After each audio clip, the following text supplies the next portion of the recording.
One વિભાગમાં one વિભાગ દ્વારા જે ખાઈઓ ખોદી પશુધનને મોતના મુખમાં ધકેલાઈ રહ્યું છે, ત્યારે હું વહીવટીતંત્રને કહું છું કે આ કચ્છ જિલ્લો છે અને કચ્છ જિલ્લાના માલધારી દૂધ એટલે કે ખીરને પીર અને ગાયને માતા તરીકે પૂજતો કચ્છ પ્રદેશ છે. વન વિભાગ દ્વારા 1927માં બ્રિટિશ સરકારમાં જે રક્ષિત જંગલોની યાદી બનાવવામાં આવી ત્યારે બન્ની વિભાગનું નામ સમાવેશ નહોતો કરવામાં આવ્યો. 1955માં રાજ્ય સરકારે એક જાહેરનામું પાડી બન્નીની પ્રજાને કે બન્નીના લોકોને વિશ્વાસમાં લીધા વગર એક જાહેરનામું પડી બન્નીને રક્ષિત વન જાહેર કરેલ છે.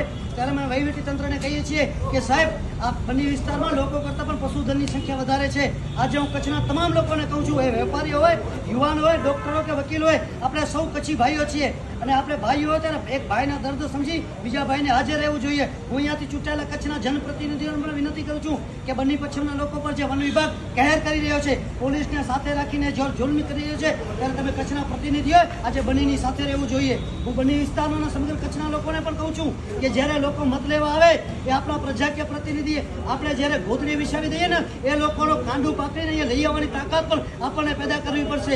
માત્ર માઇક આંગલી નેતાગીરીની કચ્છને કોઈ જરૂરત નથી. કચ્છની અંદર આપણે જાણીએ છીએ કે કોસ્ટલ વિલેજના નામે આંતરિક પટ્ટો કંપનીઓને આપી દેવો, ગૌચર જમીનો કંપનીઓને આપી દેવી, મુન્દ્રામાં સહેજ માટે જમીન ફાળવણી થાય અને જંગલ ખાતાની જમીન મુન્દ્રા અદાણીને આપવામાં આવે અને એની બદલીમાં જંગલ ખાતાને બીબી કા દુલ્લા જ્યાં દરિયો છે ત્યાં સરકાર દ્વારા જમીન ફાળવવામાં આવે. આટલા 10 આ જીકે જનરલ હોસ્પિટલ તમે અદાણીને આપી દીધી ને અત્યારે ત્યાં લોકો મોતને મુખમાં ધકેલી રહ્યા છે. ત્યારે બન્નીના હિત માટે અમે વહીવટીતંત્રને કહીએ છીએ કે અમારી રજૂઆત નથી, અમારી સહનશીલતાને અમારી નામર્દંગી ન સમજવામાં આવે.